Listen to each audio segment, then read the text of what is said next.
Muito bem. A gente sabe de que no caminhar uma comunidade, quando a gente passa muitos anos juntos, como essa classe já tem 20 anos, né? A antiga classe 10 da igreja, já se passa 20 anos. Faz tanto tempo de que, por incrível que pareça, eu passava lição na classe. Várias vezes o Júlio assistia. E é inevitável de que, nesse transcorrer dessa caminhada, a gente vai passando por vários momentos. Momentos alegres, momentos tristes. E a gente não tem como evitar os momentos tristes. Eles chegam, uma série de circunstâncias, e a gente tem que estar junto. E como a gente já passou, quem já passou por esses momentos assim, de luto, de dor, o que mais importa, não adianta as palavras. Por mais juntos que a gente esteja, as palavras não resolvem. O que a gente gosta, pelo menos a mim, me acalentou o coração nessas horas, é a presença dos amigos em volta. Isso realmente é que acalenta o coração da gente. Ter aquelas pessoas em volta, os amigos que estão juntos. Então, eu acho também que quando a gente passa por momentos alegres, e a alegria vem, a gente deve comemorar. Por isso que é importante a gente, como classe, escutarmos os pedidos, os agradecimentos. E quando há um motivo de celebração, motivo de alegria, a gente tem que comemorar junto, compartilhar, por mais que as partes não queiram. Às vezes até as partes ficam quietas, né? E não falam. Mas nessa manhã a gente gostaria de congratular com o pastor Moisés Sanches Júnior pelo seu título de doutorado há 2 semanas atrás, e a classe vai dar uma lembrança por esse momento. Vem aqui à frente, por favor. Por mais que ele tenha mantido o maior sigilo possível, ele sabe que o mundo da informática da Unicamp é aberto e qualquer um tem acesso aos anais da Unicamp. Então, por mais que ele queira ter mantido esse sigilo, a classe está nesse momento realmente alegre por mais esse passo no mundo acadêmico do pastor, professor Moisés Sanches Júnior, na sua carreira acadêmica. E pedimos a Deus que continue abençoando ele realmente com essa mente brilhante que ele tem, com essa capacidade didática como professor, dirigir a lição da Escola Sabatina para nós. Em nome da classe, eu quero te cumprimentar, dar um abraço também.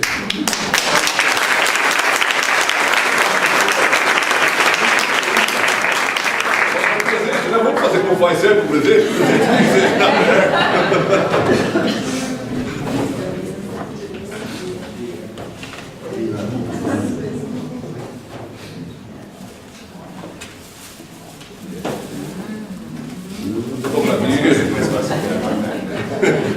Evita acidente.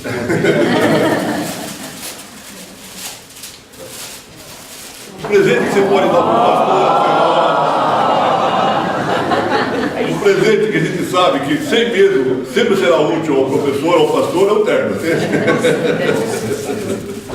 Então a gente realmente tomou a liberdade de providenciar em nome da classe esse presente para o pastor Moisés. E realmente é uma alegria, uma satisfação, um privilégio a gente poder compartilhar da presença dele em nossa classe a cada sábado. Deus seja louvado por isso, por esse momento de alegria que a classe também junto compartilha. Bom sábado. Bom sábado. Vamos lá, título da lição, verso. Salvação, porque Deus amou o mundo de tal maneira que deu seu Filho unigênito, para que todo aquele que nele crê não pereça, mas tenha vida eterna. Antes da gente entrar no título da lição e na discussão do tema da lição, que é uma lição simples, a lição desse sábado, ela é uma revisão do plano da salvação e das significâncias envolvidas com o plano da salvação. Vamos aos objetivos, que a gente tinha que ter aprendido, qual o sentimento resultante e a prática que deveria resultar de tudo isso na nossa vida. Vamos lá, quem está com a lição de auxiliar ou a lição de professores, tem lá no final dela um resumo da lição e os 3 objetivos. Então, primeiro objetivo que a gente tinha que ter aprendido, qual era o assunto de aprendizado na lição dessa semana? Conhecer a oferta divina de vida eterna como única alternativa para o problema universal da morte. O objetivo de conhecimento, de novo, a lição é simples, o objetivo de conhecimento é Conhecer ou descobrir ou identificar a oferta divina de vida eterna. Bom, mas para lá, esse não é um elemento óbvio no cristianismo? Bom, pode ser que sim, mas a segunda parte do objetivo traz algo que não é tão óbvio. Diz assim: conhecer a oferta divina de vida eterna como única alternativa para o problema universal da morte. A questão não é a vida eterna, tampouco é a questão da possibilidade do céu, mas a forma como isso é concedido e a forma como eu chego lá. Isso não é único no cristianismo. E aqui tem um ponto de divergência crítico na forma como Satanás desenhou as falsidades no cristianismo e no paganismo para solucionar o problema da morte. Então, embora o objetivo seja simples, sob o ponto de vista da obviedade dele em relação ao cristianismo bíblico, não é tão óbvio quando eu olho que o cristianismo, de maneira geral, tem abandonado esse conceito de vida eterna como única forma de solução do problema da morte em Cristo Jesus, na forma bíblica. A proposta usual do cristianismo tem sido quem morre vai para um de 2 ou 3 lugares distintos, céu, inferno, em alguns casos purgatório, em outros casos mais antigos, para os que são mais decanos, o limbo, e alternativas outras que não a bíblica de solução do problema da morte. E mais do que isso, a identificação do ser humano como sendo imortal, ou pelo menos uma parte dele na dualidade humana, corpo e alma. Então aquilo que é óbvio não é tão óbvio assim quando a gente olha o cristianismo de forma geral, ou o paganismo de forma geral. São as artimanhas de Satanás de criar expedientes de autossignificância ou autossuficiência para o ser humano. E com isso desvia o ser humano do foco em Cristo como única alternativa para o pecado, como única solução para o pecado e o seu resultado, que é a morte. Qual deveria ser o sentimento resultante de entender esse processo divino de Cristo ofertado na cruz e a forma bíblica de solução do problema da morte? Qual deveria ser o sentimento resultante no coração daquele que crê? Sentir liberdade tanto da condenação quanto do poder do pecado, incluindo a consequência natural da morte. Ok? Então, quem entende o formato pelo qual passamos, a maneira como passamos a vida humana e a proposta de Deus de solução do problema da morte, vive em paz, mesmo em meio à guerra. Vive em tranquilidade, mesmo em face da morte. Porque entende a morte pelo seu real significado e entende a vida pelo seu real significado, e a perspectiva muda. E é por isso que Paulo, lá em Tessalonicenses, vai escrever para os membros gregos de Tessalônica, para os membros da Ásia Menor como um todo, no disseminar da carta de Tessalônica: não quero que vocês sejam como aqueles que não têm esperança. Por isso vou explicar para vocês o que acontece e a realidade daqueles que dormem.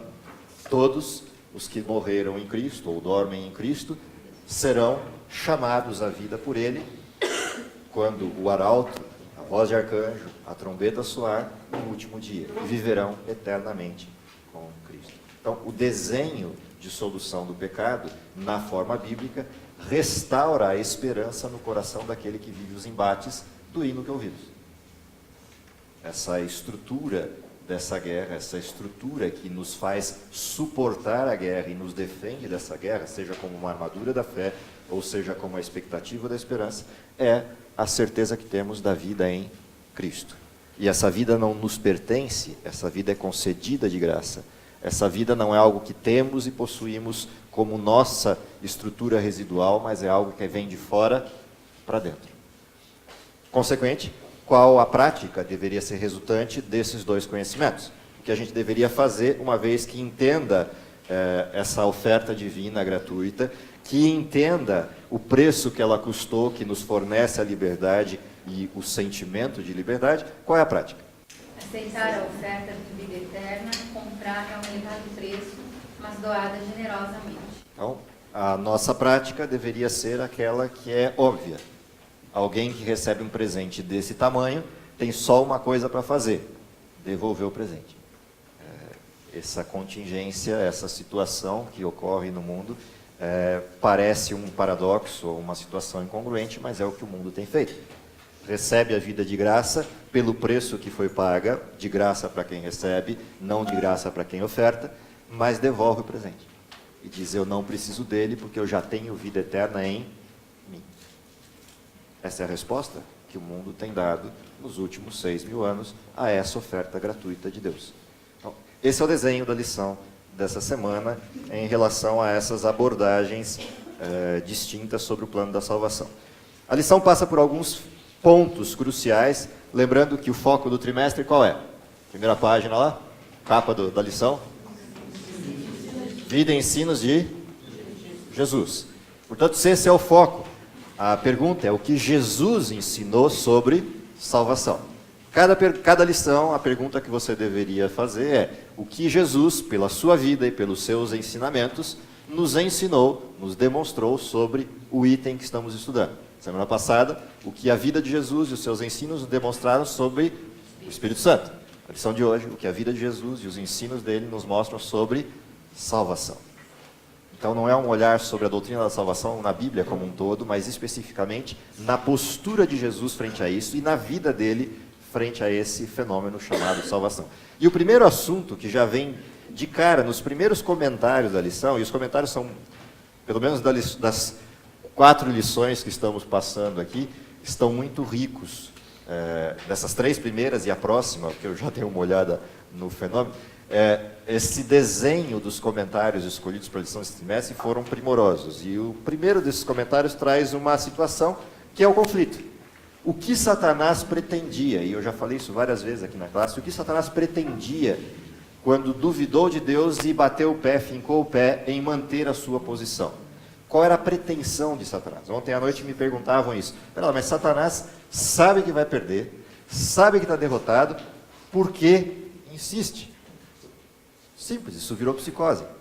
Isso virou uma situação de esquizofrenia, isso virou uma personalidade que ele assumiu que não é a dele.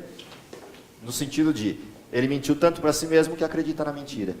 E agora a única coisa que ele se preocupa em fazer é atacar aquele que ele sabe que vai vencer. Portanto, não importa se ele vai perder ou não. O que importa é se ele pode ou não ferir a Deus. E dentro desse conceito, qual era a intenção desse ferir a Deus? É o primeiro comentário que apareceu na lição. Satanás tem representado Deus como egoísta e opressor, como pretendendo tudo e não fornecendo ou não dando nada, como reclamando o serviço de suas criaturas para sua própria glória e não fazendo nenhum sacrifício em favor delas. Esse é o desenho com o qual Satanás tem pintado Deus ao longo da história do universo, da história dos últimos 6.000 anos do universo. E é exatamente esse desenho que cria as distorções na compreensão do que eu posso fazer para herdar ou ter a vida eterna. Então esse é o conceito que está por trás de todas as artimanhas de Satanás. E não importa para qual lado ele aponte esse elemento, seja para o lado da autossuficiência ou seja para o lado da tirania e, portanto, da subserviência do ser humano a Deus, de ter que sacrificar algo a Deus para aplacar a ira de um Deus temerário. Não importa para qual dos lados ele nos leve, o fenômeno de base é o mesmo. Deus é esse ser ingrato, esse ser insano, esse ser tirano que rege o universo com todas as artimanhas possíveis porque quer criaturas que lhe sirvam. Essa é a pintura, é o quadro que Satanás desenhou a respeito de Deus e tem usado suas artimanhas para espalhar. A pergunta é, de que forma a vida e os ensinos de Jesus tiram a tinta de Satanás do quadro e mostram o quadro verdadeiro que está atrás desse e que não é visto. Então esse é o desenho da lição. Fala ali depois. Interessante sobre esse problema.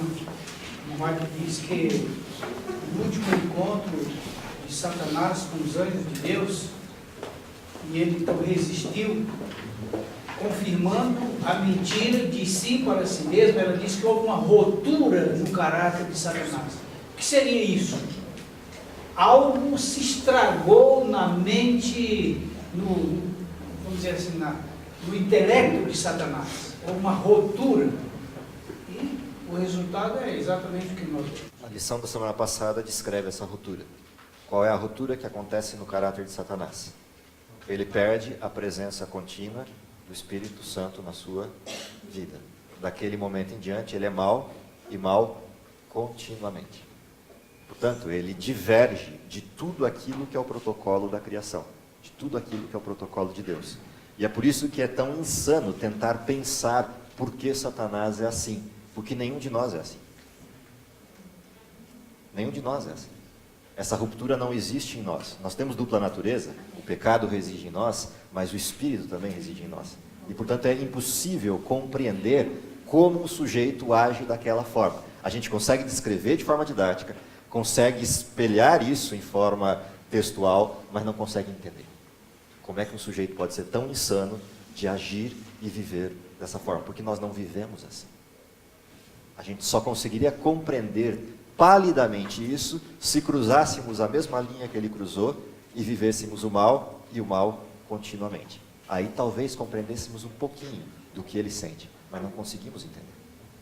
A gente vive o dilema e vive o conflito, porque o Espírito ainda habita em nosso coração, mas não no dele. E aí muda o formato. Italiano, depois na frente. A continuação desse pensamento é o orgulho.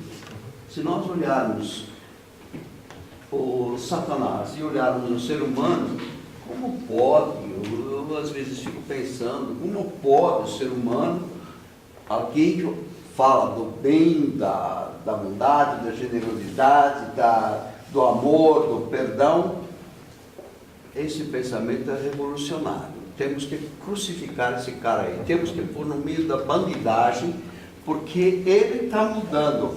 O julgamento nosso é muito fraco.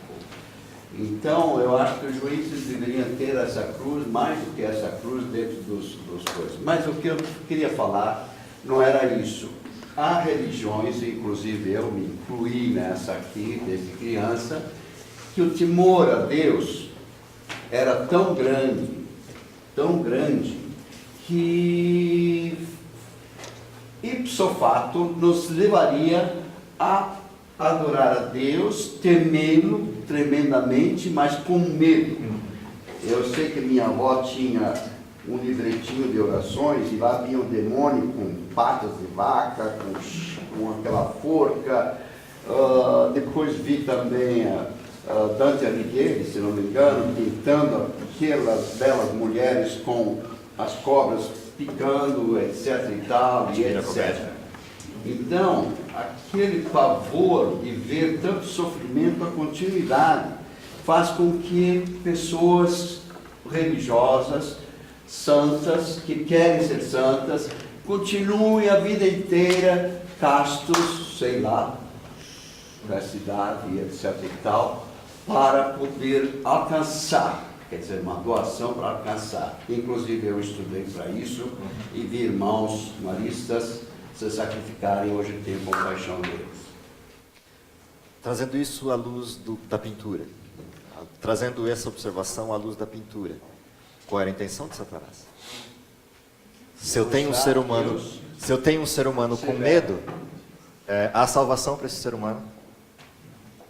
Nenhuma que não passe pelo quê? Ou pela comiseração pessoal, a autocomiseração, ou pelo sacrifício da entrega de algo para aplacar essa ira. Ambos os elementos fazem do ser humano o comprador da salvação. Essa é a intenção. E, portanto, ela não é de graça. Passa a ser conquistada. E, portanto, Deus é meu devedor quando eu pago a Ele a conta. É uma inversão de modelo. Esse desenho atrás desse cenário todo que a gente vê nas manifestações, ainda assim é justificável. Porque todos esses sujeitos nasceram nesse mundo e não conheceram Deus. Satanás não nasceu nesse mundo e conheceu Deus face a face. Portanto, eu até conseguiria justificar o erro do ser humano no sentido de entender parte desse fenômeno. Embora não seja justificável pelas manifestações de Deus, mas é justificável pela condição e lugar em que esse ser humano nasceu. Mas não é justificável em Satanás. Portanto, entender Satanás é algo simplesmente impossível para nós. Por isso é um mistério que reside toda essa história do pecado. E é esse mistério que ele empurra para nós de forma vendida, com N pinturas diferentes para nos atrair a esse mesmo fenômeno. Porque ele conheceu o Pai, nós não. Ele conheceu face a face, nós não. Ele viveu com Deus, sei lá eu quantos milhares de anos na eternidade, nós não. Esse é um desenho que a gente não consegue compreender.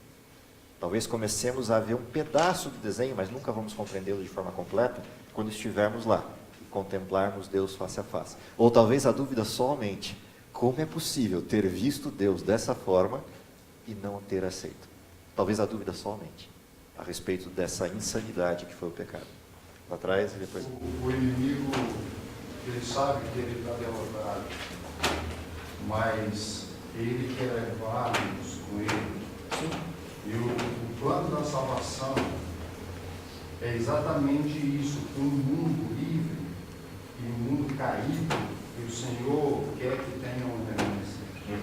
Ele quer diminuir esse remanescente a zero. E nós temos que acordar para que a gente não seja laçado por ele. Né? Só uma entrega. Né? Como Cristo veio nos mostrar: eu estou entregue, Pai. Então, essa entrega, é isso que ele ataca. Ele vai atacar o remanescente até as últimas consequências, porque ele quer desmascarar Deus nessa obra de Deus, que é restar, morrer por uns poucos que tenham aceitado a vida de Deus. E aquele pecado imperdoável que a Bíblia fala, né, que quando você resiste ao Espírito Santo, aí estava falando de transpassar a língua. Quem comete esse pecado? O que é o pecado contra o Espírito Santo? Eu falei disso na lição na semana passada na igreja. O que é o pecado contra o Espírito Santo? Qual é o papel do Espírito Santo? Quando ele vier, convencerá o mundo do quê? Do pecado, da justiça e do juízo. Do pecado por quê? Do pecado por quê? Não creem em mim. Da justiça por quê? Não me veem mais. E do juízo. Quando eu vejo esse desenho da missão do Espírito Santo na vida do sujeito, do que crê ou do que não crê, quando eu ataco o Espírito Santo em pecado, eu estou atacando o quê? Quando eu nego a atuação dele, o que é o pecado contra o Espírito Santo? Quando eu nego a atuação dele, que consequência primária eu tenho? Eu já não reconheço mais o quê? O que é pecado. Se eu não reconheço o pecado, eu não preciso do quê? Do justo Salvador. E se não preciso do justo Salvador, eu passo incólume no juízo pelos meus próprios méritos. Ou seja, o que é o pecado contra o Espírito Santo? É a rejeição do perdão ao pecador pelo não reconhecimento de que sou pecador. Quando eu não preciso de perdão, Deus não pode perdoar. Deus não veio para sãos, mas para doentes. Se eu me sinto perfeito e são, eu não preciso de Deus. Mas mesmo assim, então, a pessoa não, nem assim se iguala a Satanás, né? Não, porque ela vem em outra condição, em outra situação. Ela se iguala enquanto culpa, mas não se iguala enquanto escolha. Porque a escolha de Satanás é diferente da escolha humana nesse sentido. A responsabilização de Satanás é muito maior por conta disso. Ele tem uma experiência direta com o Criador, e por isso na Bíblia você vai encontrar uma responsabilização sobre Adão também muito maior do que sobre nós. No sentido de que ele conheceu Deus e nós não. Nesse sentido direto. Então, esses elementos pairam sobre a responsabilização, não sobre a culpa. A culpa é igual.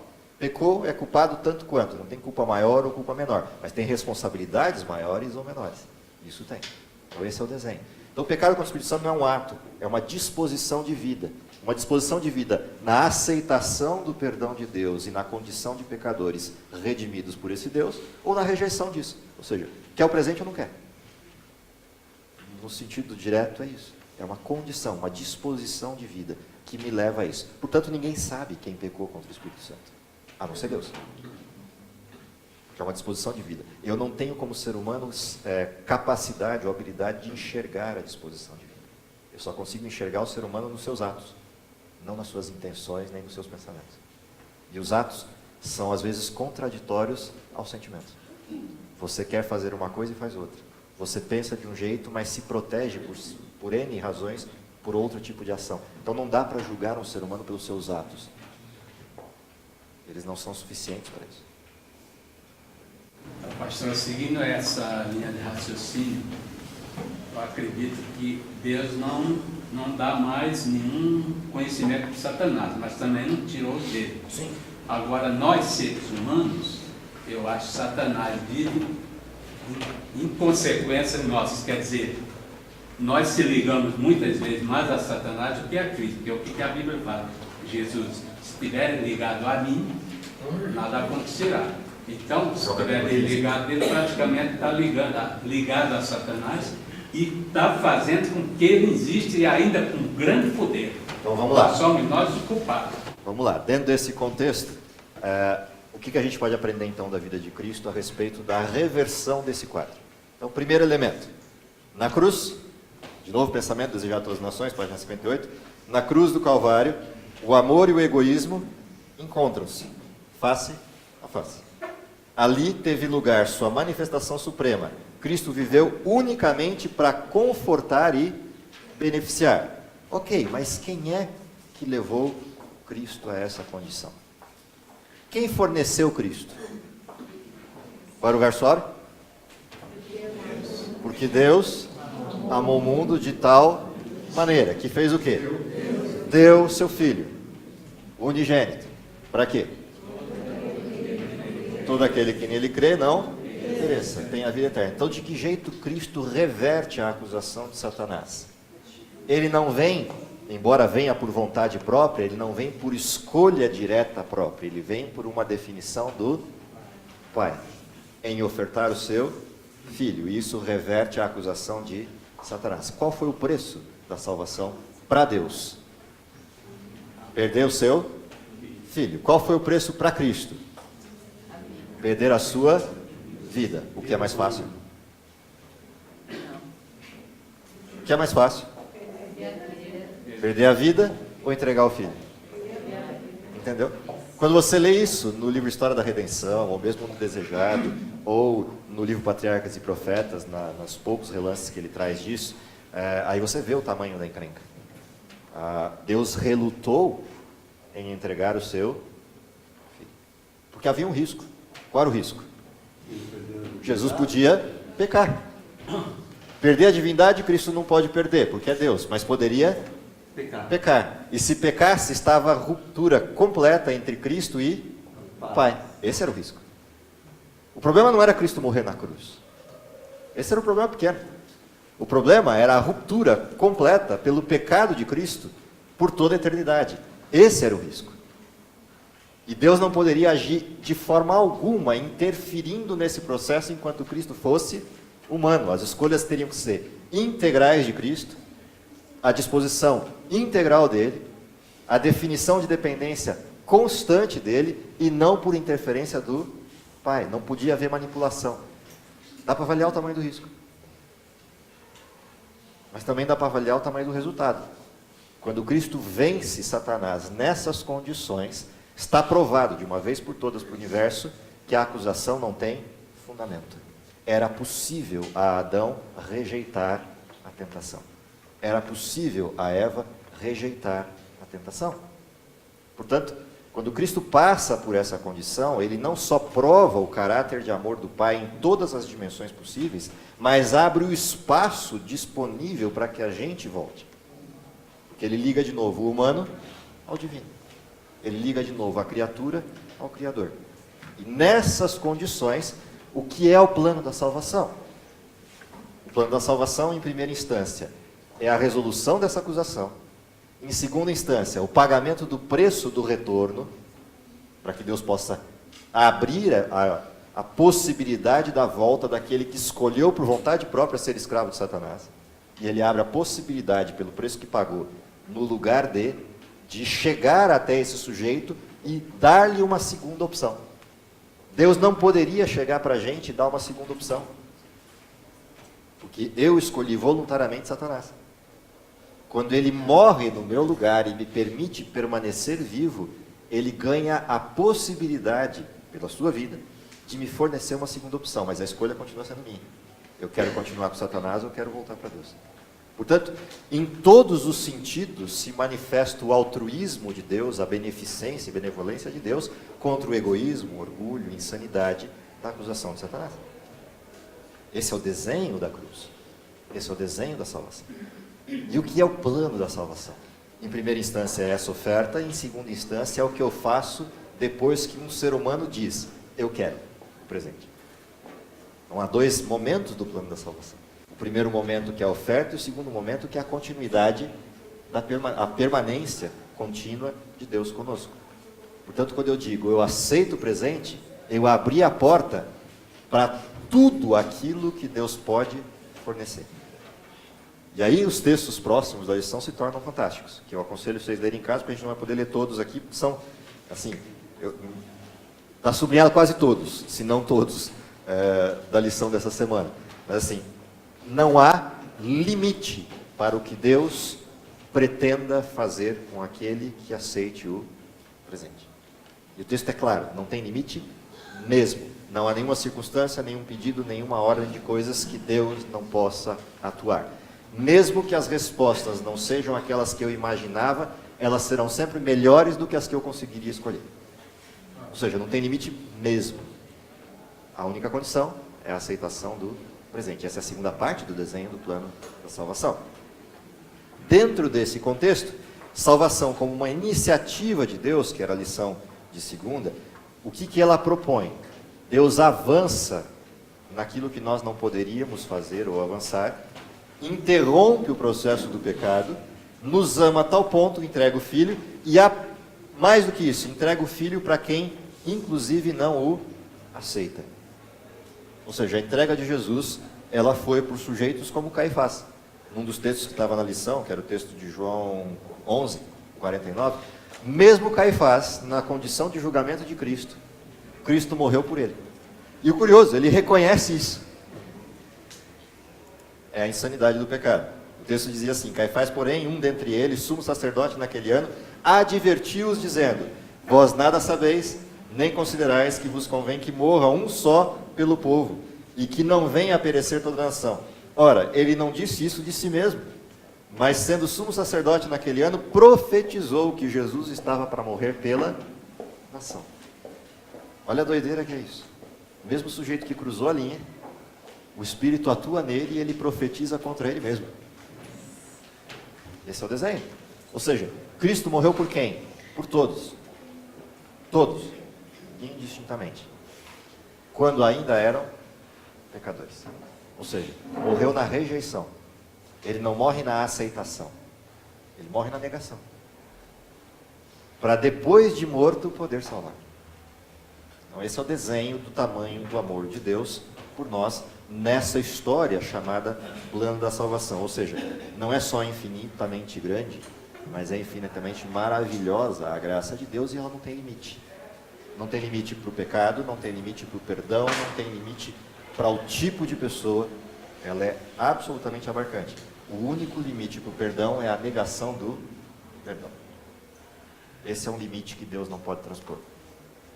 Que Deus permite que as pessoas sejam livres, totalmente livres em todos os sentidos. Bom, qual é a resposta? Quando eu entendo esse desenho dessa forma, qual é a resposta? É o que está da lição de quarta-feira para frente. A resposta de um ser humano que aceita esse plano é viver de que jeito? Viver no plano. Se eu aceitei Deus como meu Salvador, dentro dessas condições, reconhecendo o meu pecado, porque eu só preciso do Salvador se reconheço o pecado, qual é o próximo desenho? Vai e não peca mais. Ou seja, mudança de vida. Deus nos liberta da culpa do pecado, enquanto processo vindicativo ou vicário na cruz, mas Ele quer mais do que isso. Ele quer transformar-nos em novas criaturas. Já não sou eu quem vive, Cristo vive em mim. Ele quer um desenho novo. E esse desenho novo é um desenho livre de pecado. Essa é a proposta de Deus. Dentro desse elemento de proposta, dentro desse desenho de proposta, qual deveria ser a vida do cristão? Quem vê o cristão deveria ver o quê? Cristo. O imitador. Que Paulo dizia? Sede meus, como eu sou de Cristo. Paulo era perfeito? Então como ousa falar isso? Ele era perfeitamente salvo em Cristo Jesus. A despeito de ser um miserável na luta contra o pecado, ele é absolutamente grande na graça de Deus. E pode dizer para os outros, sejam meus imitadores, reconheçam que vocês são pecadores, dos quais o maior ele se dizia ele mesmo, Reconheçam isso. Aceitem a maravilhosa graça de Cristo e vençam esse processo. Na graça e na fé em Cristo Jesus. Portanto, dentro desse desenho, Paulo tinha não só ousadia, mas autoridade para dizer: sejam meus imitadores, como eu sou de Cristo. E nesse sentido, o texto dele em Timóteo se torna evidente. Para mim, o viver e o morrer, lucro. Por que é lucro? Porque a vida é cheia de aflições.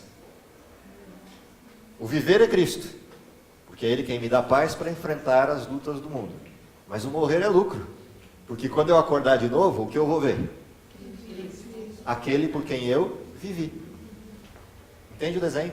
Paulo não gostava de morrer, não passava pela mente de Paulo a ideia de morrer. Aliás, ele não queria morrer. Mas se tivesse que fosse pela causa correta e nas mãos da pessoa correta. Cristo Jesus, o seu Senhor. Por isso seria lucro. Não era gostoso, mas seria lucro. Esse é o desenho. Então, dentro desse contexto, livres de pecado, essa é a condição de vida do cristão. Portanto, a nossa guerra não é contra o pecado no sentido da luta direta, mas é a favor de Deus. E em Deus, contra as potestades do mal. Ou seja, eu estou blindado. Tem alguém na minha frente blindando a guerra. Ele vai à minha frente como general, e eu vou atrás escondidinho. Esse é o desenho. Ele é o escudo, não eu. Não sou eu que enfrento o pecado, é Cristo que vive em mim, que o enfrenta comigo e por mim. No sentido da escolha que eu fiz de me render a Ele. Ou seja, o pecado bate à minha porta, para quem eu corro? Para Cristo. Não adianta correr contra o pecado, você vai perder. Satanás tem muito mais experiência. Você corre para Cristo e volta com Cristo. Aí quem corre é Satanás. Esse é o desenho de Deus. Portanto, viver por Cristo e em Cristo é o resultado do plano da salvação. Essa aceitação do presente é um presente completo. Eu não posso só aceitar a graça. Eu tenho que aceitar a graça e o Senhor da graça. Qual é a artimanha de Satanás? Ele muda o cristianismo para que eu aceite a graça e rejeite o Senhor da graça. Eu aceito a salvação, mas não quero o senhorio. Eu faço as coisas do meu jeito. E Deus não tem nada com isso. Ou o inverso. Eu não aceito a graça e só quero a autoridade, o Senhor. E aí, sem a graça, com a autoridade, eu me torno autossuficiente, porque eu tenho que aplacar a ira dele. Então, Satanás reverte o plano por esses dois formatos. Dentro desse contexto, livres de pecado, quanto é a liberdade do pecado? Parcial ou completa? Ou seja, quando Deus atua no nosso coração, o esquecimento do pecado é para sempre. Ah, Deus traz de volta se eu voltar a pecar. Não, o pecado que foi perdoado, foi perdoado. Ponto. Isso é uma coisa difícil para a gente entender. E difícil de aceitar. Principalmente se a gente foi criado com as pernas no modelo medieval. A gente não consegue entender isso. Imagina o seguinte, você pecou hoje, pediu perdão amanhã. Aí, no dia seguinte, você peca de novo. Deus lembra do pecado anterior? Não. Não, Ele lembra daquele que você cometeu. Entenderam o desenho? Graça é isso.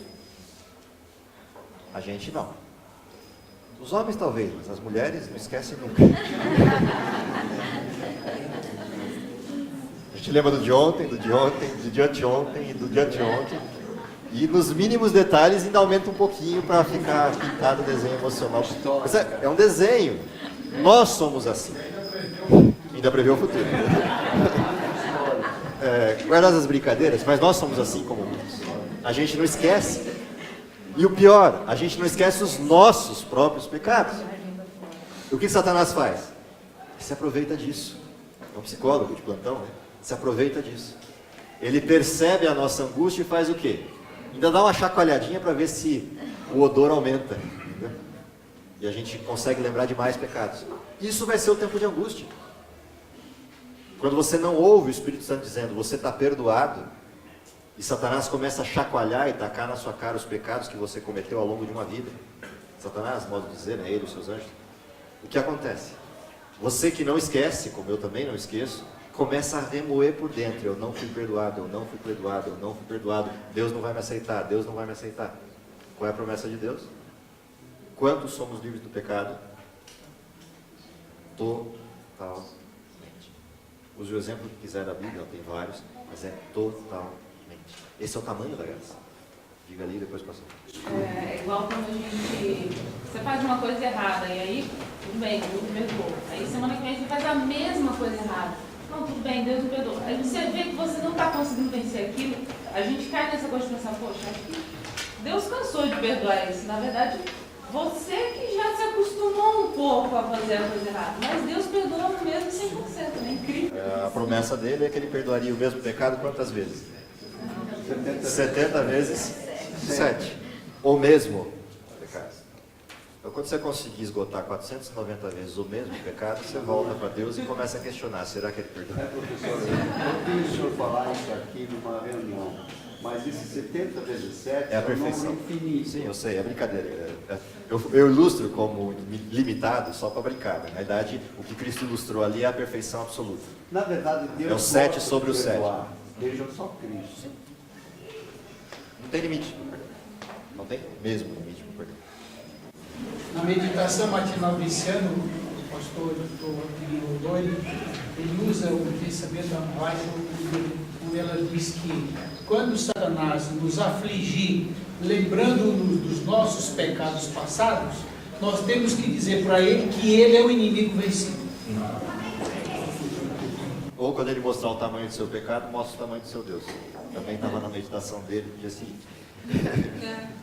São as duas alternativas que a gente tem contra Satanás. Ou seja, o desenho da salvação é pleno. O problema é que nós não somos plenos e a gente tem uma dificuldade imensa de aceitar isso porque nós não conseguimos fazer isso.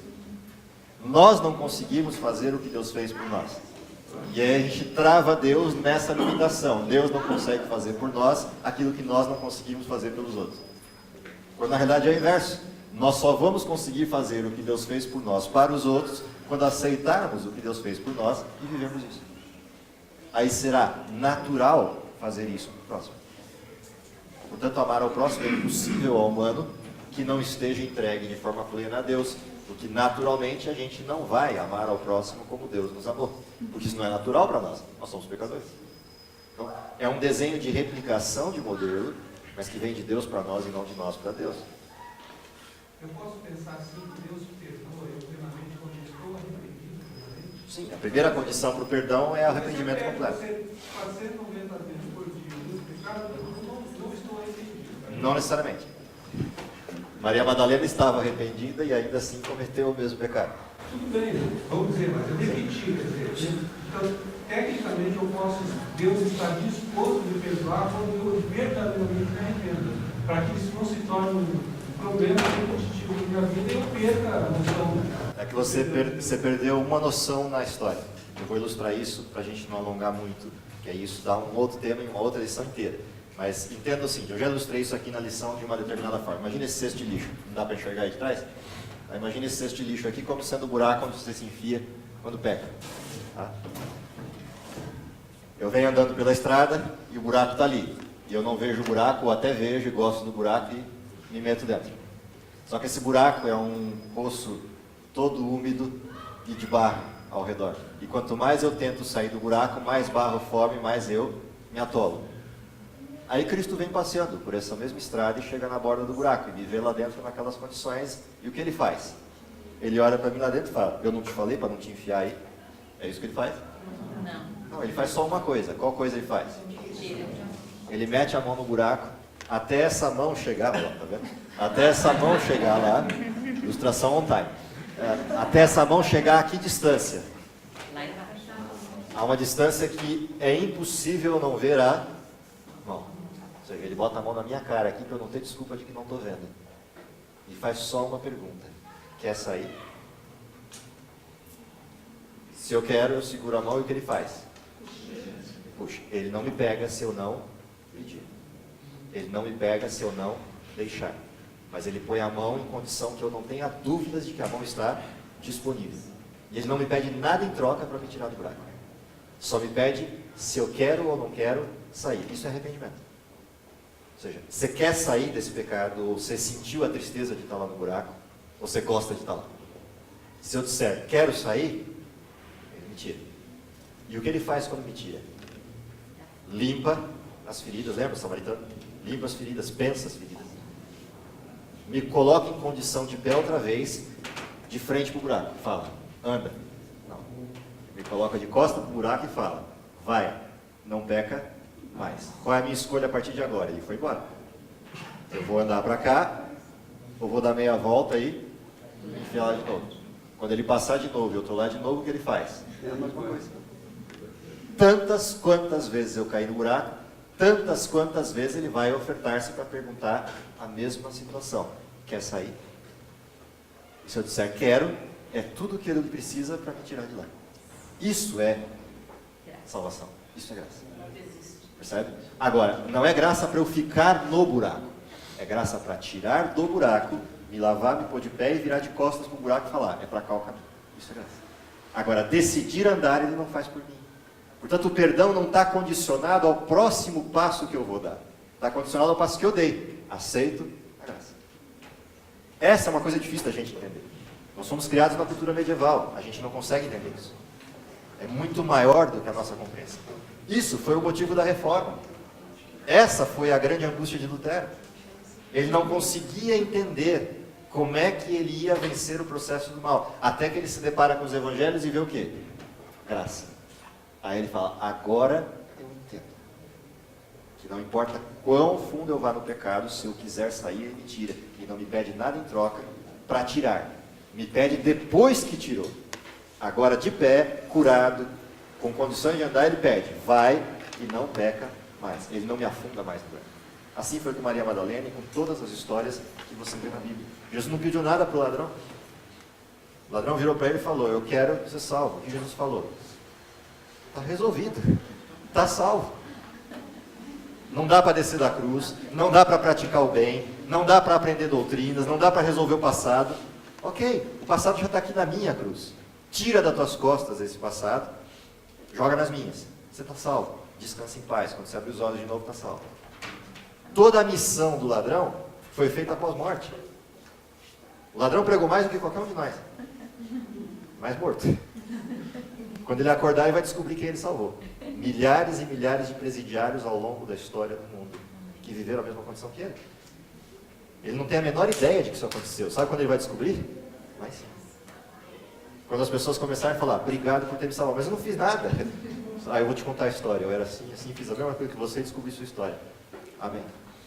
Graças a Deus. Então, esse é o desenho. Um dia ele pregou o evangelho para o colega dele. Pregou e o colega não aceitou. Portanto, defasagem completa. Se tem um sujeito que tem resultado péssimo, é ele. O único sujeito para quem ele pregou não aceitou. Percebe? É forma humana de ver. Qual é a forma divina de ver? Os milhares convertidos ao longo da história. Eu acho que eu entendi o que ele quis dizer. Não, eu entendi também, eu só estou ilustrando para ampliar. Então, é que na verdade, conforme você vai voltando e caindo no buraco, vai se criando um hábito. E aí fica mais difícil de você aceitar a mão. Fica mais difícil de eu aceitar a mão. E aí você Mas difícil por quem? Não por causa de Deus. Legal. Deus continua fazendo a mesma coisa, botando a mão na minha cara. Mas às vezes não é um hábito que isso se torna. Às vezes é a nossa cabeça dizendo, eu não mereço, nem posso olhar para a mão. Já foram tantos, eu não vou nem olhar. Isso é Satanás me posicionando Deus da forma equivocada. Aí o que eu tenho que lembrar? Tantas quantas vezes eu caí, tantas quantas vezes Deus vai estender a mão e pôr na minha cara. Maria Madalena chegou no limite disso. À beira da morte para ser apedrejada. Naquele momento, ela virou a página. Mas foram 7 vezes para chegar ali. 6 antes e aquela. E aquela com um parente ainda, com Simão, o tio dela. Pior ainda. Para complicar mais a vida. Então, esse é o desenho da salvação. A gente não pode perder isso de vista, porque perder isso de vista é a intenção de Satanás. Como eu também não posso imaginar que Jesus chega aqui na borda do buraco e fala o seguinte, o que você precisa? Eu preciso de perdão. Todos os teus pecados estão perdoados. Tchau. E eu continuo no buraco. Isso é graça barata. Isso é graça sem sentido. Jesus não faz isso. São as duas formas de você ilustrar a mesma graça. Jesus não faz isso. Jesus me tira do buraco, limpa do buraco, e vira de costas do buraco e diz, vai e não peca mais. Isso é graça completa. Ou seja, arrependimento genuíno pelo pecado, perdão completo do pecado, e transformação para não viver mais em pecado. Mas a escolha daqui para frente é minha. Santificação é comigo. No sentido de quê? No sentido de escolher dar os passos. O processo da santificação é a ação de Deus. Mas escolher andar para frente e não para trás é minha decisão. E até isso, a fé que é necessária para isso, Deus implanta no coração. Até isso é dom de Deus. A gente tinha levantado aqui que eu perdi agora. O que eu, para encerrar aí, Lotais. E aí a gente o que encerra. me vem em mente que Cristo, pelo menos, ele estabeleceu um limite para perdoar. Assim como eu perdoo, né? Assim como você perdoa. Vocês lá no Pai Nosso. Perdoa nossas ofensas, as nossas dívidas, assim como nós perdoamos a quem. Assim como. Então, é bom perdoar profundamente os outros, né? Isso é possível com o reconhecimento do próprio pecado, porque aí eu entendo que o outro é igual a mim. Ou eu pior que ele. Diga. Professor, dentro do contexto da onisciência, da divindade, né? E assim, você comentou que aqui um vício no plano da salvação, o que garantia a salvação de Enoque, por exemplo, que foi alguém que Deus falou para si, Elias, e no caso mais assim, contraditório que é Moisés, e Satanás disputou ali o santo dele, Cristo, né? Que garantia realmente era o resultado do plano da salvação, o resultado positivo do plano da salvação, que era da consciência. Deus já tinha consciência disso. Se Cristo não morresse, eles tinham que voltar para a terra e morrer também. Então, o que garantia? Deus já tinha certeza do resultado, né? Mas a minha dúvida no caso, qual era a consciência de Cristo na forma humana? Em relação a Deus? Não, em relação ao onisciência. Não, em relação a Deus. Em relação ao resultado. Nenhuma. Zero. Tábula rasa.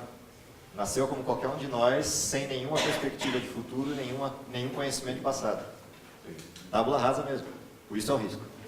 Lembra, quando a gente fala em onisciência, a gente está falando em onisciência a respeito das criaturas. Mas ali era Deus. Totalmente livre. Então, na decisão prévia disso é que está o risco. É diferente do nosso desenho, entendeu? Nós somos criaturas, tem um fenômeno aqui. Só que ali é o próprio Deus se colocando em contingência do fenômeno que ele criou, a liberdade. O risco era extremo. No sentido da possibilidade extrema do pecado. Era a liberdade plena em jogo. Ninguém, é por isso que eu falo, quando a gente estudou a lição de Cristo, né, mas a gente estudou uma lição sobre a divindade, depois uma lição sobre a pessoa de Cristo e uma lição sobre o Espírito Santo. Quando a gente estudou a lição sobre Cristo, se vocês prestarem atenção nos textos que foram escolhidos para a lição, principalmente os textos de Ellen White que estão naquela lição dos comentários, o que está sobre Cristo ali é algo que é único. Nenhum ser humano antes ou depois dele passou ou passará pelo que ele passou. Viveu ou viverá a condição que ele viveu e sequer palidamente é parecido com ele, no sentido pleno dessa aparência. Nele estão fundidas duas coisas. Jesus é o que a gente chama cientificamente de hibridismo. Jesus é um híbrido de divino humano, fundido numa estrutura só sem que uma contamine a outra. Ou seja, nada do divino passa ao humano no sentido de compreensão, percepção, atividade. E nada do humano afeta o divino no sentido de percepção, compreensão, etc. Porém, se um pecar, o outro pecou junto.